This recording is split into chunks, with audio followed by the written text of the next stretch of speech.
and some, thousands of miles from home, would remain forever in the strange lands where they had given up their lives.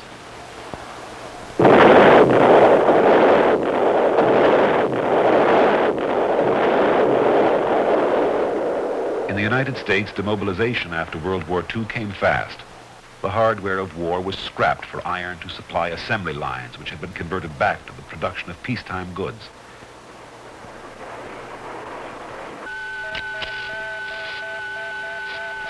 For progress, it has been said, there is no cure. There was no converting back from the atomic age. But an attempt was made by the United States to stop an atomic arms race before it could begin. In 1946, speaking before the United Nations, Bernard Baruch offered a proposal for the international control of all atomic energy. We are here to make a choice between the quick and the dead. That is our business. The proposal was not adopted. In 3 years, President Truman would make the announcement that the Soviet Union had detonated its own first atomic bomb. The war had ravaged Europe.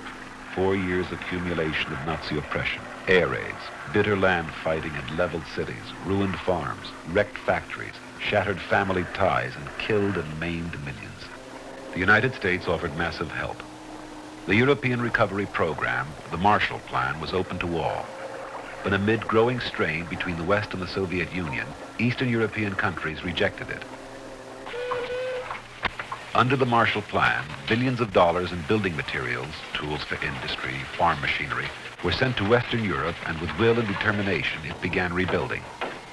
In a remarkably short time, its economy was to become stronger than ever. Berlin, 1948. With relations deteriorating between the Soviet Union and the West, restrictions were put on surface traffic into Western-controlled sectors of the city. For West Berlin, located completely within East Germany, it was in effect a blockade.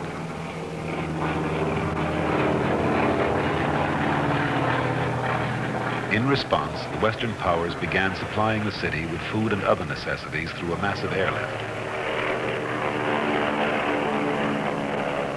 It was not until 17 months had passed and British and United States planes had airlifted over 2 million tons of food and coal that the blockade was finally lifted.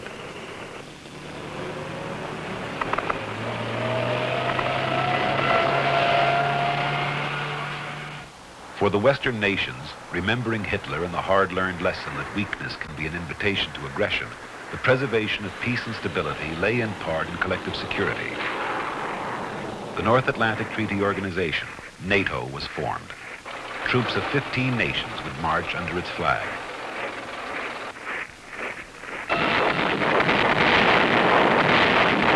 Out to Europe, and on the other side of the world, to divided, unstable Korea, came the first large-scale military clash of the atomic age.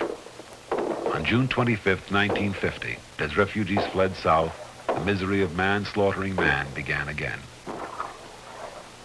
With the Soviet Union absent, the United Nations Security Council was able to request military assistance for South Korea. Eventually, 17 countries joined to fight under the UN flag.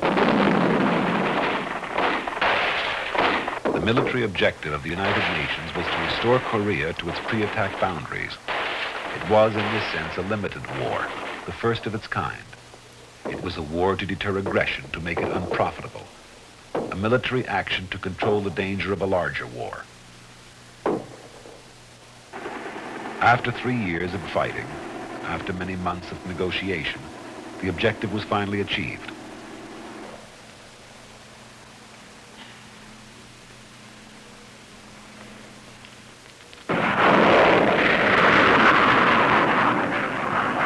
In a period of revolution in technology, a space race had begun.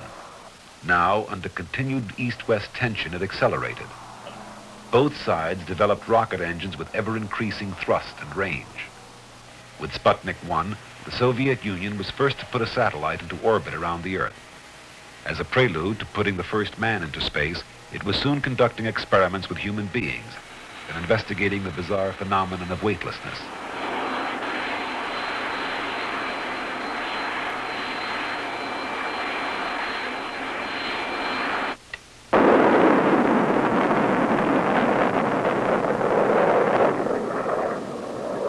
Rockets which could put a man into orbit could also hurl H-bombs across oceans.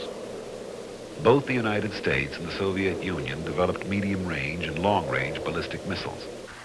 Both developed nuclear-powered submarines capable of remaining submerged and undetected for months and of firing missiles with nuclear warheads. For the two powers, fear and dislike of each other was increasingly matched by fear of the spiraling arms race and the danger of nuclear catastrophe. Tacit agreements sprang up, agreements which recognized that mutual deterrence was not automatic, that the military equilibrium was far from unshakable, that it was in fact precarious and would need constant attention and care by both countries. 1962, October. A photo reconnaissance flight over Cuba, 90 miles from the United States, confirmed what for weeks had been rumored. In great secrecy and haste, medium and intermediate range missiles of the Soviet Union were being set up on the island. The balance of missile strength was about to undergo an ominous shift. In Washington, evidence was quietly analyzed, courses of action debated.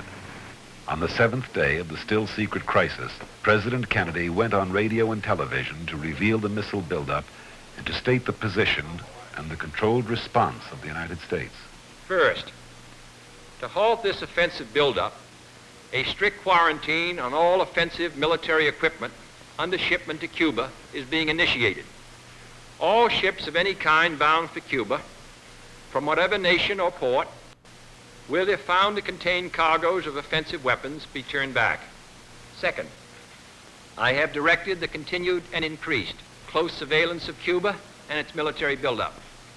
Should these offensive military preparations continue, thus increasing the threat to the hemisphere, further action will be justified.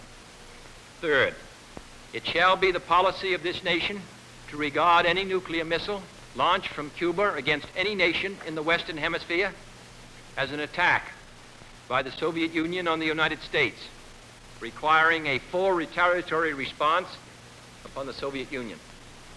We will not prematurely or unnecessarily risk the course of worldwide nuclear war, in which even the fruits of victory would be ashes in our mouth. But neither will we shrink from that risk at any time it must be faced. The crisis was brought before the United Nations by Adlai Stevenson. All right, sir. Let me ask you one simple question.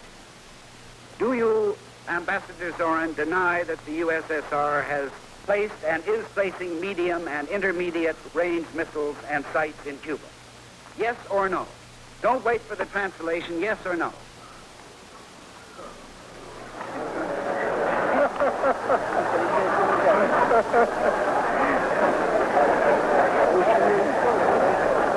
Я не нахожусь в американском суде. I am not in an American courtroom, sir, and therefore I do not wish to answer a question that is put to me in the fashion in which prosecutor does. In due course, sir, you will have your reply. I'm prepared to wait for my answer until hell freezes over, if that's your decision. It was the Soviet Union's turn to call the next move. Soviet ships approaching Cuba knew the United States Navy had orders to intercept them and to inspect their cargoes. The world waited and watched. Then a few Soviet ships were reported altering course. Another permitted inspection.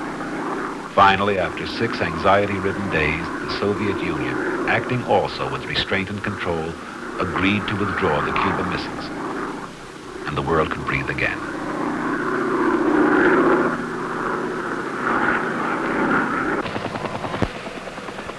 The tide of Cold War tensions now reversed.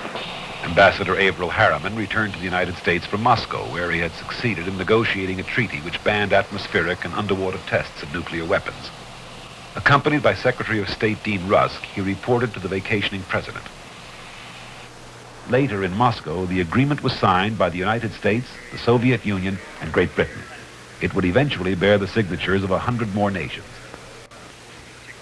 Not the millennium, not the coming of goodwill to the hearts of all men, but a verifiable agreement in the self-interest of all, a practical first step toward international cooperation in arms control.